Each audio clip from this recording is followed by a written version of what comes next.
Dear friends, brothers and sisters, आप सबों को प्रभु यीशु मसीह के नाम में शालूम।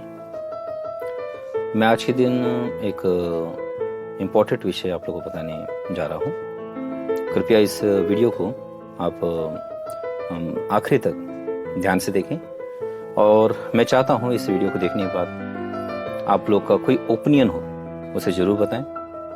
ऐसे तो मैं इस जो मैं भी मैसेजेस डालता हूँ उसमें कभी आप लोग को सब्सक्राइब करने, लाइक करने, शेयर करने या कमेंट करने के लिए मैंने रिक्वेस्ट नहीं की है, क्योंकि मेरा मानना ये रहा है कि जब मैं वीडियो रिकॉर्डिंग करके यूट्यूब में अपलोड करता हूँ तो मैं पवित्र आत्मा परमेश्वर को सौंप दूँ और हर एक ज़रूरतमंदों तक वो पहुँचा देगा। मेरा ये विश्वास रहा है। ऐसे मैं ये नहीं कहता कि आप लोग से सब्सक्राइब करने, लाइक करने, शेयर करने, कमेंट करने की बात कहूँ तो ये गलत है, या कोई ऐसा कहते हैं तो गलत है, मैं नहीं कहता।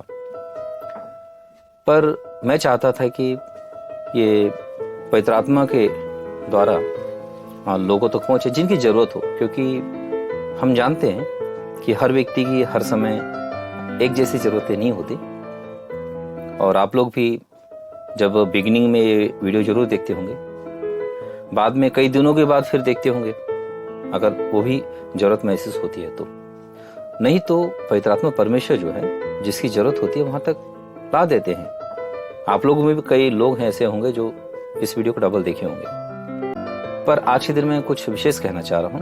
मैं फिर कहता हूँ, आप लोग से रिक्वेस्ट है कि कृपया इस वीडियो को ध्यान से आखिर तक देखिए, सुनिएगा। आजकल के जो यूट्यूब की दुनिया में एक तरह का क्रेज है कि जिसके सब्सक्राइब्स ज़्यादा हो, जिसकी व्यूज़ ज़्यादा हो, जिसके लाइक्स ज़्यादा हों और जिसमें धड़ाधड़ कमेंट्स होते हों, वो ज़्यादा अच्छे चैनल हैं या उसमें अच्छे मैसेज होते हैं। यानी तो लोगों का जो इच्छा होती है कि ऐसे चैनल को देखा जाए। पर मैं बता दूं, ये अंतिम युग है, प्रभु यीशु मसीह का आगमन बिल्कुल निकट है और शैतान भी पूरा जोर लगाया हुआ है कि प्रभु यीशु मसीह के आगमन में पहले शिष्य में से जितनों को उठाए जाने से रोका जा सके वो रोक सके। तो इसीलिए आप ज़्यादा सब्सक्रिप्शन जिसका है उसके पीछे ना जाएं और जिसमें धड़ाधड़ कमेंट्स होता है उसके पीछे ना जाएं। ज़्यादा लाइक्स जहाँ पर दिखते हैं उसके पीछे ना जाएं। पर आप जब भी वीडियो देखते हैं आप परखिए उसको। मैं नहीं कहता किसी को ना देखिए, पर परखिएगा जरूर कि उसमें आत्मिकता कितनी है। और यूहन्ना रचित सुसमाचार के 16:13 वचन के अनुसार, के 8वें वचन के अनुसार पवित्र आत्मा का कार्य कितना हो रहा है। और आप लोग को उस मैसेज को सुनते समय में शांति मिलती है कि शांति जाती है। मैं एक और पहचान बता रहा हूँ।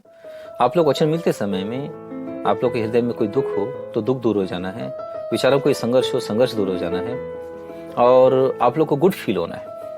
आप लोग ऐसा लगना है कि संसार के प्रभाव से छूट गए हैं और परमेश्वर के नजदीक आ गए हैं।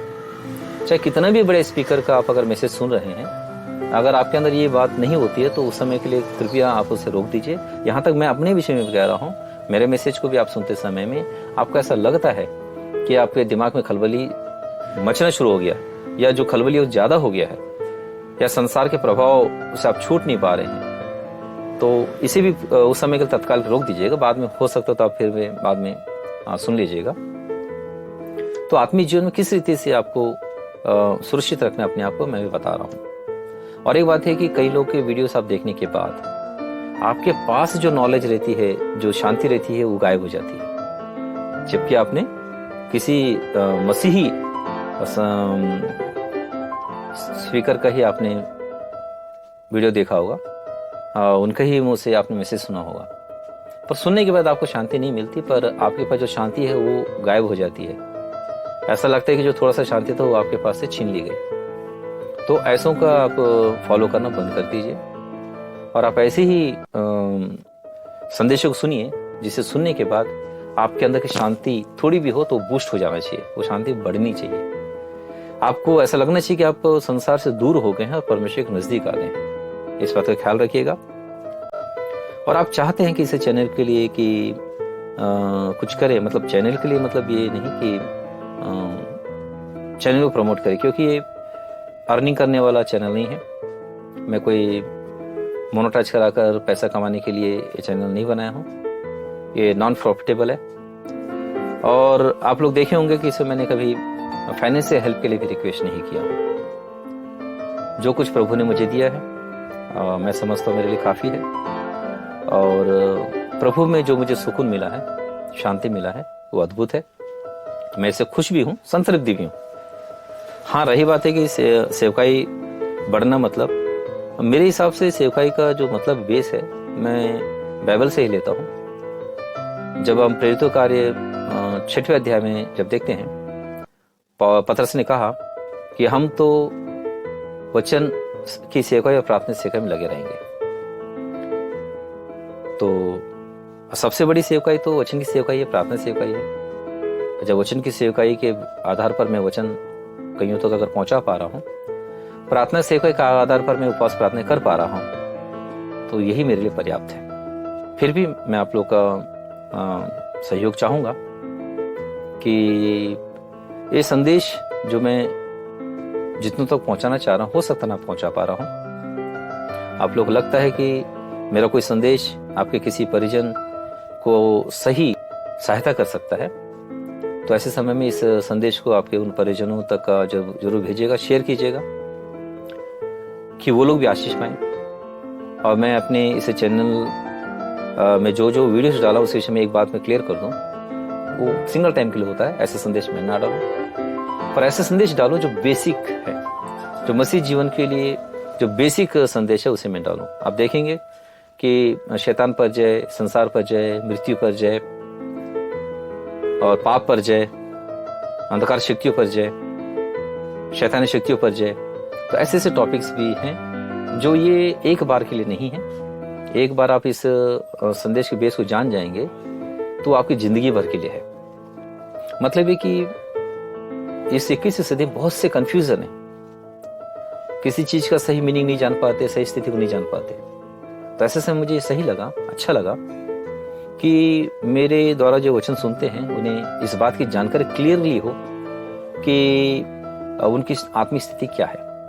मतलब यह है कि मैं एक एग्जांपल भर दे दूं कि शैतान पर जय आप पाए हैं या नहीं पाए हैं, आप शैतान पर जयवंत हैं या नहीं, इसको आप कैसे जान सकते हैं? क्योंकि इसे तो आत्मिक रीति से जान सकते हैं। तो ऐसे समय में मैंने इस बात की जानकारी देने का प्रयास किया है कि शैतान पर आप जयवंत हैं या नहीं, इसको आप इस संदेश के माध्यम से जान सके। तो शैतान पर जयवंत है या नहीं जानने के लिए तो आपको जो पद्धति है वो यह है कि जैसे परमेश्वर वचन लिखा हुआ है रोमियो 16 अध्याय के 20 वचन में, शांति का परमेश्वर तुम्हारे पांव के द्वारा शैतान के सिर को शीघ्र कुचलवा देगा। तो इसी के द्वारा आप जान सकते हैं कि शांति का परमेश्वर कुचलवाएगा तुम्हारे पैरों के द्वारा शैतान के सिर को। अब शैतान के सिर को कुचलने का तात्पर्य इसमें यह है कि शैतान पर तुम जयवंत हो चुके। तो शैतान पर जयवंत हो जाने के कारण जो तुमको मिलने वाला है वो क्या है, बोलने से शांति है। शांति का परमेश्वर शब्द आ रहा है तो मतलब तुमको शांति मिलेगी। मतलब ये हुआ कि तुमको अगर शांति मिल चुकी है, ईश्वरी शांति, मैं उस शांति बात नहीं कर रहा जो संसार से भी मिलता है, जिसके विषय में हमारे प्रभु यीशु ने कहा जैसा संसार में तुम्हें देता वैसा मैं तुम्हें नहीं देता, मैं अपनी शांति तुम्हें देता हूँ। तो ये जो अपनी शांति तुम्हें देता हूँ करके कहा प्रभु यीशु ने, इस शांति की बात कर रहा हूँ। ये शांति एक मनुष्य को तब मिलती है जब एक मनुष्य का परमेश्वर से मेल हो जाता है, जो अपने पापों की क्षमा प्रभु यीशु मसीह के नाम में परमेश्वर से पा लेते हैं, जिनके पाप ईश्वर से धुल जाते हैं और जिनको शांति जो है पवित्र आत्मा द्वारा मिलता है। तो वो पवित्र आत्मिक शांति है, वो प्रभु यीशु मसीह की शांति है, वो ईश्वरी शांति है। तो ये परमेश्वर से मेल हो जाने के बाद ही मिलता है।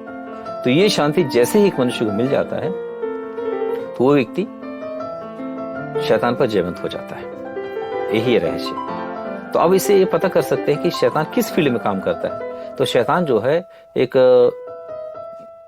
उद्धार पे व्यक्ति के और परमेश्वर के मध्य का जो संबंध है, वो जो मध्य का जो स्थान है, उस जगह में शैतान काम करता है। जो परमेश्वर से मेल है उसको तोड़ने का प्रयास करता है। उसका पूरा उद्देश्य वहीं पर है। वो छोटे मोटे काम नहीं करता, सीधा परमेश्वर से ही आपको अलग करने का प्रयास करेगा। तो परमेश्वर से आप अगर डिस्कनेक्ट हो चुके हैं, यदि भी आप वचन पढ़ते हैं, प्रार्थना करते हैं, गीत गाते हैं और वचन सुनते हैं, उसके बावजूद भी यदि आपका जो उद्धार की शांति है वो अगर भंग हो चुकी है तो समझ लीजिए कि आपका परमेश्वर से संबंध डिस्कनेक्ट हो गया है। शैतान ने किसी तरीके से, किसी युक्ति कुयुक्ति के द्वारा आपको परमेश्वर से डिस्कनेक्ट कर दिया है और उसके बावजूद भी आपके कार्य चलेंगे। बहनी ने एक बार कहा था अपने एक संदेश में कि एक बार उसने दर्शन देखा स्वप्न में कि वो स्वर्ग गए हुए हैं, पर वहां पर प्रभु यीशु मसीह उनसे नाराज हैं। तो पर पिता ने कहा कि उसे एक बार और अवसर दें, तो प्रभु यीशु मसीह मान गए और बहनी को फिर से एक अवसर दिए। तो बहनी कहते हैं मेरा प्रभु से कनेक्शन कट हो गया था, उसके बावजूद भी मेरे द्वारा अद्भुत कार्य आश्चर्यकर्म होते थे। अब जरा सोचिए इस बात को। मतलब है कि जो प्रभु यीशु मसीह के नाम में परमेश्वर पिता से जो कनेक्शन होना चाहिए वो एक स्पीकर का या एक सेवकाई करने वाले सेवक का कनेक्शन कट भी हो जाता है, तो उसके बावजूद भी वो लोगों में अद्भुत कार्य आश्चर्यकर्म कर सकता है। तो ना जाने अभी कितने लोग ऐसे जो सेवकाई करने वाले हैं, जो अद्भुत कार्य आश्चर्यकर्म करते हैं, जिनका संबंध परमेश्वर से कब का कट हो चुका, तो फिर आप कैसे पहचानेंगे? नहीं पहचान सकते। तो किसी के अद्भुत कार्य आश्चर्यकर्म को देखकर आप ये अंदाजा नहीं लगा सकते कि परमेश्वर पिता से वो प्रभु यीशु मसीह नाम में जुड़ा हुआ या नहीं। यद्यपि वो प्रभु यीशु मसीह का नाम ही लेगा, प्रभु यीशु मसीह के नाम से ही वो प्रचार करेगा, प्रभु यीशु मसीह के नाम से ही वो चंगाई करेगा, प्रभु यीशु मसीह के नाम से ही वो दुष्ट आत्मा को निकालेगा। पर प्रभु यीशु मसीह ने एक संकेत दिया है। प्रभु यीशु मसीह ने कहा कि जो कोई एक हे प्रभु कहता है, उनमें से हर एक स्वर्ग राज्य में प्रवेश नहीं करेगा, क्योंकि बहुतेरे उस दिनों उस समय आएंगे कि कहेंगे कि हे प्रभु, क्या मैंने तेरे नाम से दुष्ट आत्मा को नहीं भगाया, तेरे नाम से प्रचार नहीं की, तो तेरे नाम से चंगाई नहीं की? तब मैं उस समय कह दूंगा कि हे विचारियो, तुम मेरे सामने से दूर हो जाओ, मैं तुम्हें नहीं जानता। तो समझिए प्रभु यीशु मसीह इतनी कठिन बात ऐसे लोगों को क्यों कहा जो उसके नाम से चंगाई करते हैं, उसके नाम से दुष्ट आत्मा भगाते हैं, उसके नाम से प्रचार करते हैं। मतलब ये सब काम परमेश्वर पिता से कनेक्शन कट होने के बाद भी किया जा सकता है, इसका मतलब यह है। तो ये इंपॉर्टेंट नहीं है कि कौन प्रचार कर रहा है, कौन चंगाइया कर रहा है, कौन दुष्टात्मा भगा रहा है। इंपॉर्टेंट ये है परमेश्वर पिता से प्रभु यीशु मसीह के नाम जो संबंध है उसको बचाए रखें, और वो संबंध के द्वारा वो जो शांति होती है उसे अपने अंदर बनाए रखें, चाहे वो एक विश्वासी हो, चाहे सेवकाई करने वाला कोई सेवक हो।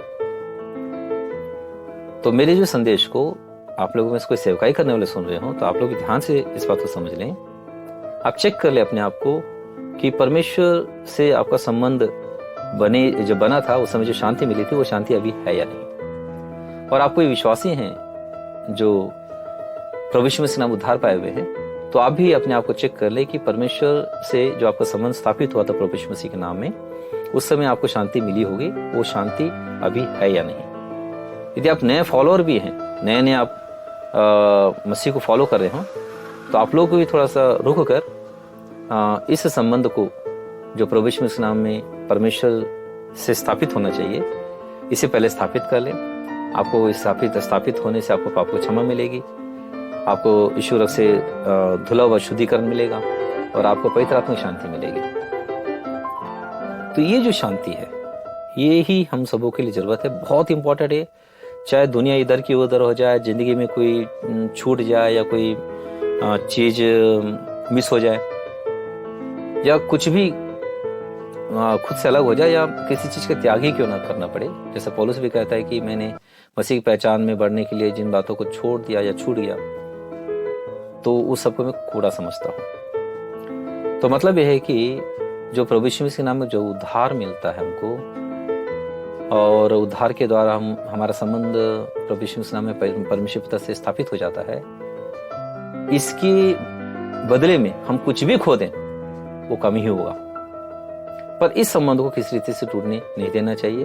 पर शैतान का पूरा निशाना इसी संबंध पर रहता है कि इस संबंध को कैसे भंग कर दें, और इसके बहुत सारे तरीके, बहुत सारे हथकंडे वो अपनाता है। मैं इसका जिक्र नहीं कर रहा हूं। तो मैं एक बताना चाह रहा हूं आप लोगों को, तो इस अंतिम युग में परमेश्वर से जो संबंध है प्रभु यीशु मसीह के नाम में, उसी पर खतरा है।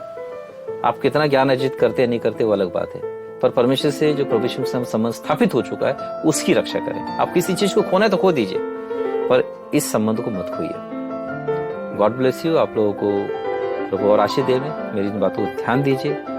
और आप लोगों को लगता है कि इस चैनल को आप अपनों के द्वारा सब्सक्राइब कराना है तो सब्सक्राइब कराइए, और शेयर करना है तो अपने लोगों को कीजिए, और लाइक भी आप कर सकते हैं। लाइक से मुझे पता चलता है कि आप लोग को ये संदेश अच्छा लगा या आप लोग को कुछ थोड़ा बहुत फायदा हुआ, और कुछ विशेष फायदा हुआ तो आप कमेंट करके भी बताएं जरूर। इससे मैं ये होगा कि मैं प्रभु का धन्यवाद कर पाऊंगा उस विषय में, और हो सकता है कि आप लोग कमेंट के द्वारा भी और लोगों को आशीष मिले। और कोई नए टॉपिक में भी आप लोग अगर मैसेज चाहते हैं, क्योंकि मैंने ये जो बाइबल स्टडी वाला जो टॉपिक शुरू किया है, इसमें मेरा उद्देश्य है कि आप लोग में से कोई किसी टॉपिक पर संदेश चाहते हो जो आप लोग को यूट्यूब में कहीं मिला नहीं हो, या मिला भी हो तो ऐसा लगा कि कुछ उसमें गहराई की कमी है, तो आप जरूर कमेंट करके रिक्वेस्ट कर सकते हैं। मैं उस अंश पर पवित्र आत्मा की अगुवाई से संदेश में जरूर डालूंगा। भाई किसी को पसंद आए ना आए तो शैतान को तो जरूर पसंद नहीं आएगा। ये संदेश लोगों तक पहुंच जाए तो वो बेसिक बातों को जान जाएंगे, और शैतान का जो अदृश्य जो प्लान है वो फेल हो जाएगा। क्योंकि अदृश्य प्लान में ये भी शामिल है कि लोगों को जहां पर ज्यादा क्राउड हो वहां पर भेजें, जो जहां पर चंगाइयाँ होती हैं, दुष्ट आत्मा भगाए जाते हैं, और बहुत जोर से प्रचार होती है, बड़ा झुंड होता है, उस तो लोगों को ध्यान आकर्षित करें। क्योंकि वो एक झुंड है, पर उसमें से ऐसा नहीं है कि सब उद्धार पाए हुए हैं, पर उद्धार पाए हुए भी ऐसे झुंड को देखकर खो सकते हैं। तो शैतान का ये चाल भी रहता है। तो शैतान ये प्रयास करता है कि आपका संबंध प्रभु यीशु मसीह के नाम में परमेश्वर पिता से व्यक्तिगत रूप से स्थापित हो चुका है, तो इसे कमजोर करें, आपको झुंड की ओर ले जाएं, तो इस शैतान का वो प्लान फेल हो जाएगा। अगर आप लोग इसे जान जाएंगे और आप इस बात पर कॉन्सेंट्रेशन करेंगे कि आपका संबंध जो प्रभु यीशु मसीह के नाम में परमेश्वर पिता से स्थापित हो चुका है, इसे बचाना है करके, हो सकता है शैतान के इस विषय में चाल हो कि ये संदेश लोगों को ऐसा लगे कि इसमें कोई खास नहीं है, इसमें कोई ज्यादा व्यूज नहीं है, इसमें कोई ज्यादा लाइक्स नहीं है, सब्सक्राइब से बहुत कम है, तो इसको सुनने की इच्छा भी कम हो जाए लोगों का, ताकि इस तरफ जो प्रभु यीशु मसीह नाम से को खोजते हैं उनका ध्यान ना पड़े। पर आप लोग को मैं इसलिए चेता रहा हूं कि शैतान की इस कुयुक्ति को आप फेल कर सकते हैं। और सेवकाई में देखिए सहकर्मी भी क्या आवश्यकता है। पौलुस कहता है कि तुम परमेश्वर की खेती हो और हम परमेश्वर के सहकर्मी हैं। मतलब हम जो कोई भी सेवकाई को बोझ रखते हैं, हम परमेश्वर के कार्य में सहकर्मी हैं, हम हेल्पर हैं। तो आप लोग भी मेरे साथ मिलकर परमेश्वर के इस सेवकाई में आप हेल्पर बन सकते हैं, सहकर्मी बन सकते हैं, आप अपने योगदान दे सकते हैं। आप चैनल को सब्सक्राइब करने या अपने लोगों से करवाने के द्वारा कि उन्हें मैसेज तुरंत पहुंच जाए, और अपने लोगों को इस विषय में, इस संदेश विषय में बताने के द्वारा। तो जैसे भी आप योगदान दे सकते हैं, ऐसे योगदान देते हुए आप परमेश्वर के सहकर्मी बनिए। क्योंकि फिर मैं दोहरा दूं इस बात को, बिल्कुल ये अंतिम समय है, हम अंतिम दिनों के, अंतिम घड़ियों के अंतिम मिनटों में हैं। प्रभु यीशु मसीह का आगमन कभी भी हो सकता है। उसके लिए हम सबको तैयार रहना तो ही है, पर अपनों को भी तैयार करना है। प्रभु आप सबों की सहायता करें। God bless you.